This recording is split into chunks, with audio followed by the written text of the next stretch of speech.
Ini kan ada 4 ya, delta H saja, ada delta HR, ada delta HF, ada delta HP. Yang dimaksud delta H udara saja yang mana? Saya pakai delta H udara itu pakai rumus NCP delta T. Nanti kan molnya udara kan ketahui 21,43 ya. Terus CP-nya itu pakai CP yang CP udara 29,145 Joule per mol Kelvin. Kemudian delta T-nya 298,15 dikurangi 773,15 itu. Hasilnya minus 296,674 Joule, Pak. Ya, selisih sedikit. Minus 296.000 ya, kalau di Mbak Audina minus 303.000 ya. Selisih sedikit. Oke, ada komentar dari situ Mbak Audina gimana? Teman-teman yang lain? Pak izin bertanya. Silakan.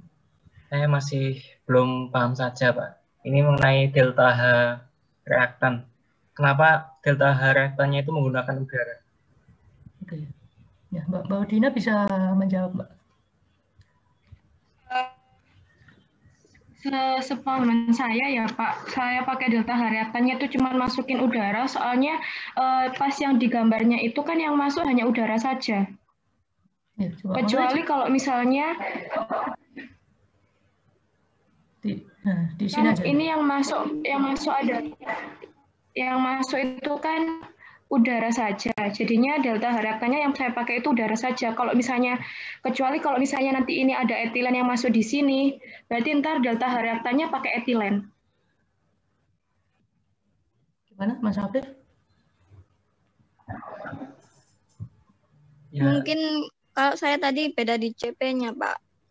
Ya, ini pertanyaannya Mas Afif sama Mbak Ada ini memang agak terpisah, tapi nggak apa-apa kita bahas bareng. Salah satu dulu ya, mungkin karena tadi udah terlanjur Mas Afif dulu, nggak apa-apa Mbak Ada, nanti kita kembali lagi ke pertanyaannya Mbak Ada. Mas Afif, ya artinya kenapa hanya udara saja? Karena dilihat dari soalnya ya. Dilihat dari soalnya bahwa etilen itu yang sebagai bahan bakar itu pada suhu 25 derajat Celcius masuknya. Kalau 25 derajat Celcius kan 298 Kelvin, berarti dia ada di bawah. Nah, sementara udara di situ sebanyak 50% excess preheated to 500 derajat Celcius. Maksudnya itu adalah, jadi udara sebelum masuk ke dalam ruang bakar gitu ya. Kalau udara ambien ini kan katakanlah suhu berapa, 30 ya, 25, 30 ya udara. Udara yang dari ruangan ini tidak langsung masuk ke dalam ruang bakar, tetapi udara ini disedot gitu ya, pakai blower, pakai exhaust, kemudian udara yang dialirkan tadi itu dipanaskan dulu. Bisa pakai steam, bisa pakai bahan bakar juga, tergantung nih ya, bisa pakai aliran fluida panas yang lain disambungkan pada heat exchanger gitu, sehingga udara yang awalnya temperatur ambien katakanlah 30 derajat Celcius itu dipanaskan menjadi 500 ya, karena ada pemanasan tadi. Jadi sini udara ambien, di sini dipanaskan sehingga menjadi 500. Nah, 500 inilah yang masuk ke dalam ruang bakar. Gitu. Ya, jadi skemanya seperti itu. Jadi udaranya bermula dari suhu 500 gitu. Karena yang kita tinjau itu kan temperatur flame temperatur ya, itu kan hasil dari pembakaran di ruang bakar itu. Jadi yang kita tinjau sistemnya itu adalah ruang bakar. Yang masuk ruang bakar dan keluar ruang bakar. Yang masuk ruang bakar siapa saja? Udara dan etilen jelas. Etilennya masuk ruang bakar pada suhu 25 Celcius. Udaranya masuk ruang bakar pada suhu 500 ya. Meskipun pada awalnya itu suhu 30, tetapi batas sistem kita adalah batas sistem ruang bakar itu tadi, yang benar-benar interface dengan ruang bakar, yang benar-benar bersinggungan dengan ruang bakar, yaitu udara yang suhunya sudah 500 derajat Celcius atau 773,15 Kelvin itu. Kita tidak bermula dari suhu udara yang 30 ya, karena 30 ini kan di luar sistem ruang bakar, jadi dia sudah lingkungan gitu. Nah, itu ya pertanyaannya Mas Afif. Jadi tergantung soalnya. Nanti juga hati-hati kalau memang etilen masuk pada suhu 45 misalkan, ya sudah, etilennya digeser naik ke atas dikit ke suhu 45 derajat Celcius. Itu kan bukan 298 Kelvin ya kalau 45 Celcius ya. 45 Celcius ya. Makanya etilennya geser naik ke atas, udaranya tetap di 500 misalkan, ya sudah. Nanti grafiknya menjadi seperti itu. Udara dari 773 ke 298, kemudian etilen dari 45 Celcius, itu berapa Kelvin ya, sampai ke 298 Kelvin gitu. Nah, kalau seperti itu, nanti jadinya untuk menghitung delta HR, yang pertama tidak cukup hanya udara saja. Karena kenyataannya delta HR itu komponennya terdiri dari udara dan etilen kan? Udara dan etilen. Nah, silakan nanti delta HR udara plus delta HR etilen itu lebih jelas, lebih enak ya menghitungnya daripada dicampur nanti malah bingung. Jadi untuk delta HR kalau kasus seperti itu misalkan etilen di suhu 45 derajat Celcius, menghitung delta HR adalah delta HR udara plus delta HR etilen. Hati-hati delta T-nya etilen dan delta T-nya udara itu berbeda ya. Menyesuaikan. Nah, itu pertanyaannya Mas Afif. Benar juga tadi dijelaskan oleh Mbak Odina. Kemudian untuk yang Mbak Ada, kenapa berbeda? Iya, betul Mbak Ada. Karena Mbak Ada pendekatannya menggunakan CP konstan. CP udara konstan. Pendekatannya Mbak Ada seperti itu. Tapi Mbak Odina mendekatnya dengan CP udara yang fungsi temperatur. Maka dari itu menggunakan CPH per R yang A plus B per 2, T0, dalam kurung tau plus 1, ada tau-nya itu kan sebenarnya dia menunjukkan bahwa CP itu berubah mengikuti temperaturnya. Jadi CP-nya tidak konstan. Tapi pendekatannya Mbak Ada tadi, CP-nya kan menggunakan berapa tadi ya? Kan satu angka saja kan ya? Kemudian delta T-nya pakai 298 minus 773. Itu artinya CP-nya konstan. Nah, itulah apa namanya? Hasil ya ketika menggunakan CP konstan dan CP berubah sesuai temperatur, hasilnya memang berbeda. 296.000 versus 309.000 ya. Seperti itulah hasilnya kalau memang pendekatannya berbeda gitu sih. Nah, kalau gimana Mbak, ada tanggapan nggak? Berarti salah Pak ya kalau pakai CP konstan. Sebenarnya dikatakan salah sebenarnya juga tidak salah, itu cuman hanya apa namanya pendekatan saja sih sebenarnya. Kalau untuk pendekatan praktis perhitungan cepat gitu ya, perhitungan cepat menggunakan CP konstan udara itu enggak apa-apa, tapi nanti takutnya kalau kita sudah terbiasa menggunakan CP konstan, kalau misalkan ada gasnya itu CO2 atau H2S atau metana, di mana dia sangat sensitif sekali terhadap temperatur. Misalkan temperatur sekian, CP-nya sekian, tapi begitu temperaturnya sekian, CP-nya 10 kali lipatnya atau 5 kali lipatnya. Itu sangat berpengaruh terhadap angka yang dihasilkan nantinya. Nah, oleh karena itu, untuk lebih amannya ya saya sarankan selama dia gas itu ya, selama dia gas pakai CP yang fungsi temperatur saja gitu. Yang pakai CPH pakai A, B, C, D, kemudian ada taunya. Itu sih Mbak Ada. Iya, Pak. Nah, itu lebih aman. Oke, ada lagi? Silakan. Mohon maaf, mungkin saya mengulang pertanyaannya ada yang belum jelas. Silakan. Etilen tadi kalau delta H-nya bukan pada suhu standar itu berarti juga dihitung delta H reaksinya. Nah, delta H reaksi itu kan disimbolkan oleh delta H di bawah itu delta H. Itu bukan delta HF loh Mbak. Simbolnya kok delta H. Delta H reaksi di buku apa? Delta H298 kita coba. Mbak Odina. Ya, Pak. Yang bawah horizontal itu simbolnya bukan delta HF, tetapi delta H298 kita aja. Artinya delta H reaksi pada suhu 298. Kalau delta HF itu FF itu kan maksudnya formation ya.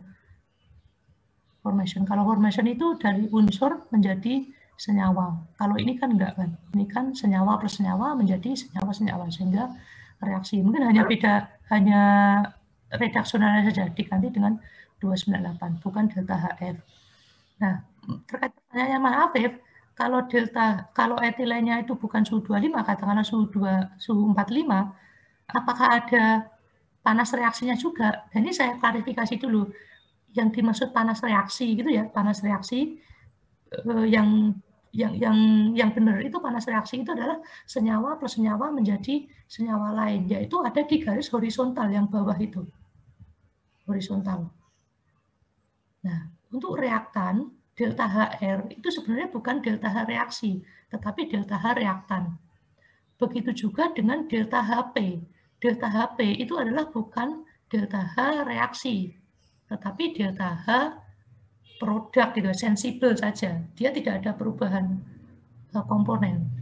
Komponennya sama, tetapi berubah dari temperatur 298 ke temperatur atas. Yang reaktan juga gitu, yang sisi kiri.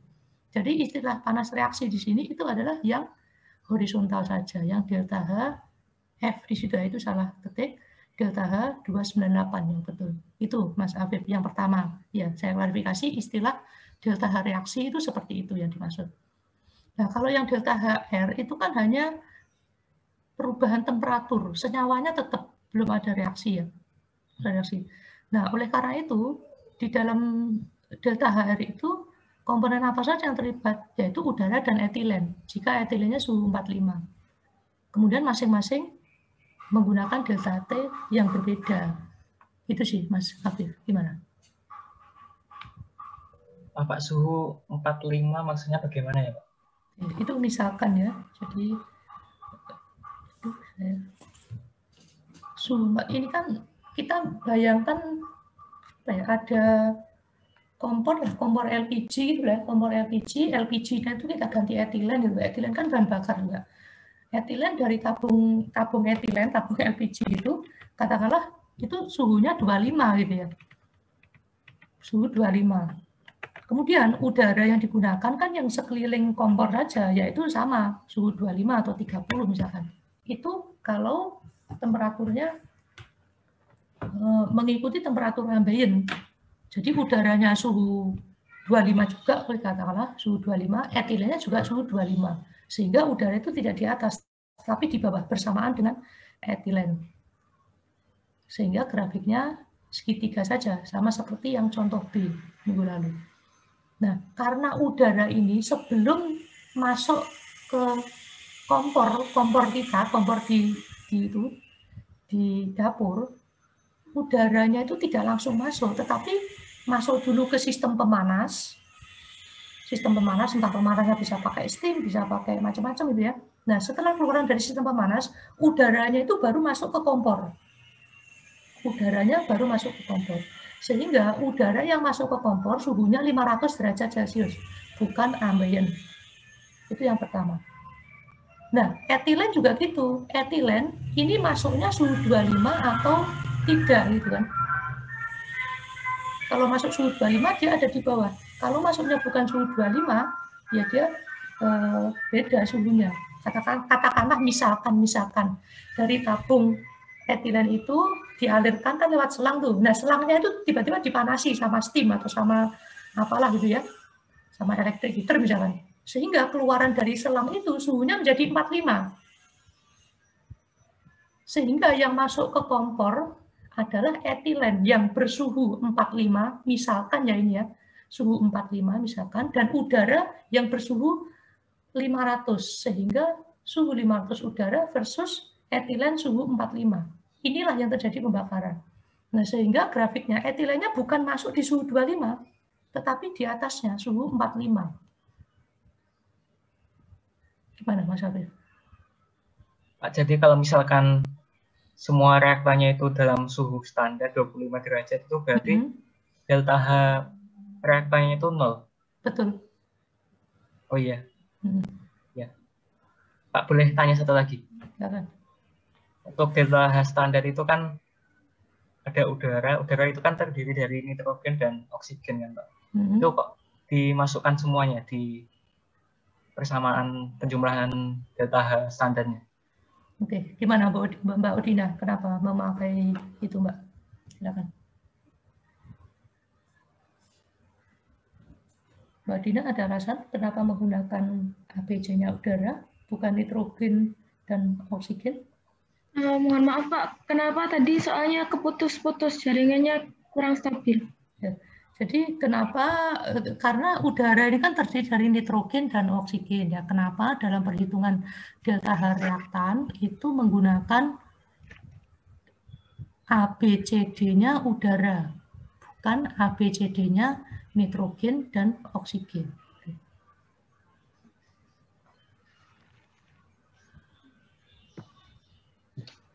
Gimana? Ada tanggapan, Mbak Dina? Sebentar, Pak.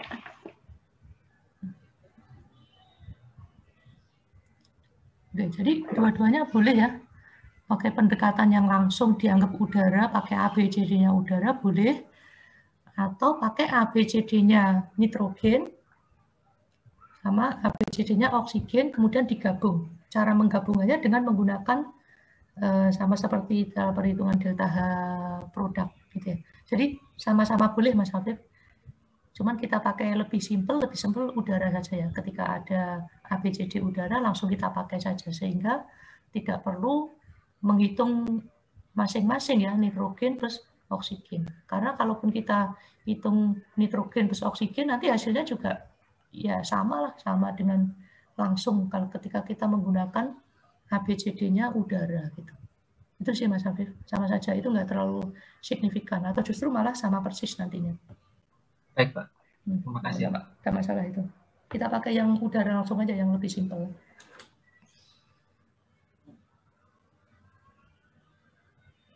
Oke, ada lagi? Itu ya tadi Mbak Dina sudah saya jelaskan. Ya Pak, terima kasih. Baik, kemudian scroll ke bawah Mbak, saya sedikit memperjelas yang delta H produk sama dengan scroll ke bawah delta H produk. Nah, stop nih. Delta H produk sama dengan minus delta H reaktan minus delta H 298 itu ya. Itu dikasih delta H 298 ada bulat atas itu ya. Itu menunjukkan kondisi standar.